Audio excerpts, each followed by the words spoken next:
I'm the last one standing at a party that ended years ago.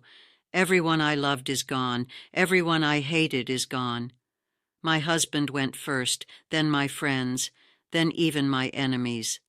Before they left, every single one of them asked me the same question. What's your secret? And I always said the same thing, clean food, and I believed it. But here's what I noticed. The ones who ate perfectly, exercised for hours every day, followed every rule, they left just as fast as the ones who didn't.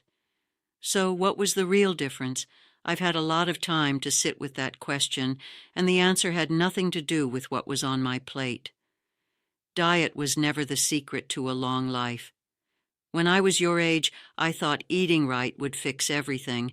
After losing everyone I loved, I started noticing things. I drove a taxi for 41 years.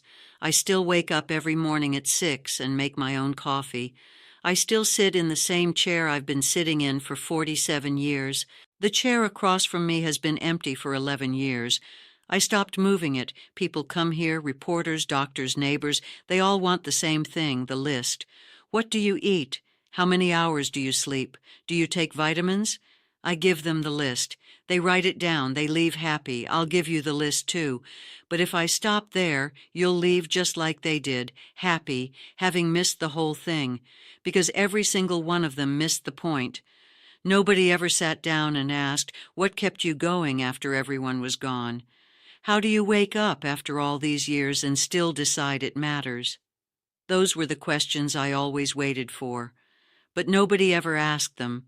They wanted my food list, my sleep schedule. If sleep alone extended life, half the people I knew would have lived forever. Maybe you're wondering about the list too. Well, the list.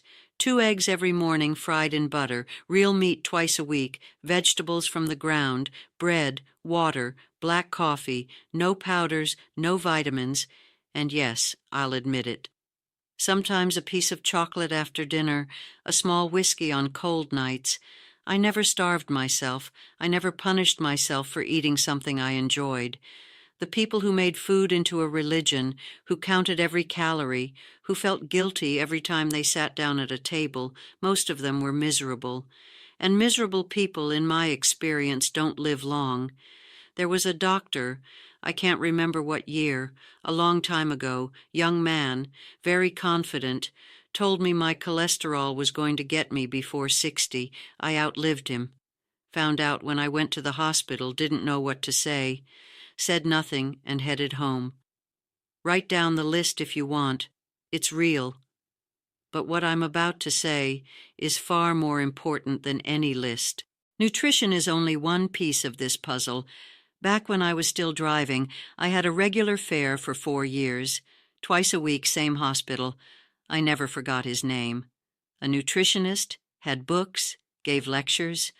The man knew everything about food. What to eat, what to avoid, exact portions, exact timing. Listening to him on the phone in the back seat, coaching his patients on what to cut from their diet, I learned more from that back seat than most people learn in a classroom. One day I asked him, "What's the secret to a long and healthy life?" He said, "Eat clean, sleep well, avoid stress." I said, "Do you do all of those?" We listened to the engine for a moment. Then he said, "I eat clean. I sleep fine." The stress part, I never figured that one out. He passed in his 70s. I drove his wife to the service. I think about him sometimes. That man had all the knowledge, wrote all those books, and the one thing that was wearing him down, he knew it, named it, and still couldn't let it go.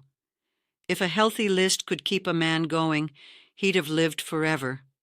But it couldn't. The real answer wasn't on any plate. I came to understand that because of my husband. We were married for 58 years. Yes, 58. And I was a good wife in the ways that are easy to measure.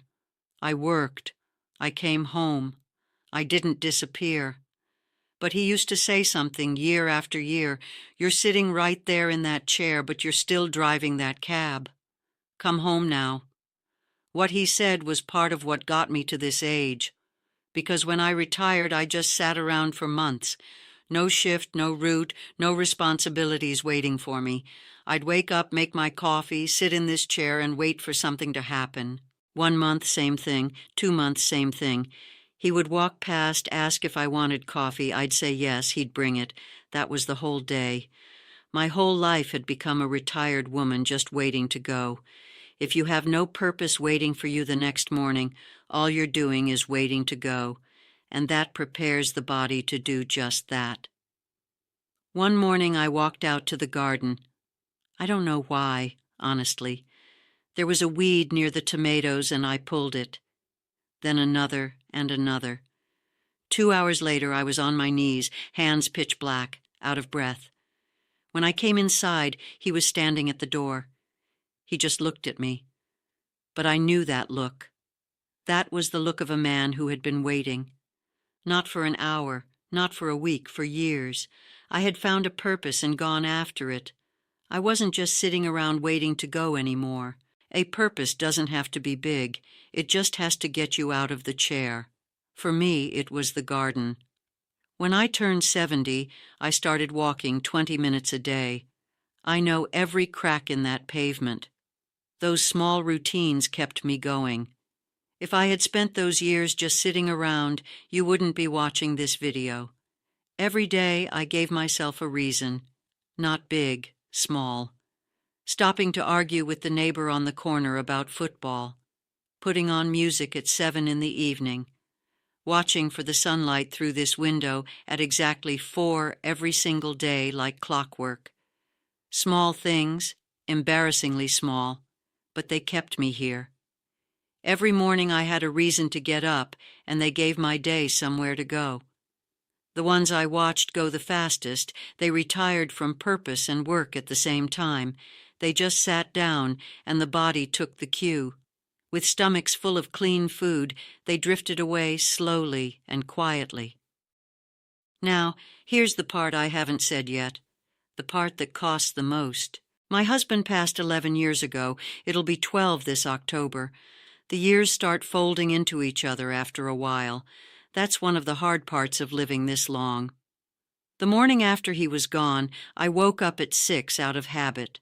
I went to the kitchen and made 2 cups of coffee, put them both on the table, and I stared at those 2 cups for a long time. I couldn't drink mine. Couldn't. But I didn't pour his out either. I just left it there and sat with it. The coffee went cold. The light in the kitchen changed. An hour had passed, maybe more. And at some point, I realized I was still breathing, still sitting, still here. And the day wasn't going to wait for me. The hours kept moving. So I got up, went to the garden, pulled some weeds, walked my 20 minutes, came back, called my son, didn't say much, just talked. And somewhere in that ordinary, painful, unremarkable day, I found a small reason. Not big, just enough. That is the only real secret I have. Every day you have to find a reason. Some days it's small enough to fit right in your hand. My son, 40 minutes from here, called last spring, said he'd been meaning to visit. Work was busy. He'd come when things slowed down. I said, I am 105 years old. Come now or you come when I'm gone. Your call. He came that Saturday. We sat on this porch for 6 hours. He told me things he'd been carrying for 30 years. I told him things I should have said when he was 40. He comes every 3 weeks now, every 3 weeks. Having good people around you is not a luxury. It's part of how you stay alive. I know that now. And one more thing, because I'm too old to lie. Part of living long is luck. My mother lived to 94. My grandmother lived past 90. The body I was born with had good bones. I could tell you it was all discipline and intention, but that would be a half-truth, and half-truths are for people who still have something to protect. This morning I woke up at 6, made my coffee, went out to the garden. Just a few minutes, I can't kneel like I used to. Watched the light come through, put on a record, sat down in this chair, looked at the empty chair across from me, and said good morning to it the way I do every day. Eat real food, move every day, keep people close, Find something, anything that makes the morning worth opening your eyes for. But more than any of that, stop just getting through your days. A woman can make it to 105 and still have checked out early in all the years she spent waiting to arrive somewhere. The days are not in your way. The days are the whole thing. This story is dramatized based on real-life experiences. The character and visuals are AI generated to protect the identity of real individuals. This content is for storytelling and educational purposes only and should not be considered professional, medical, or psychological advice. Please like and subscribe my channel for more video. Thank you.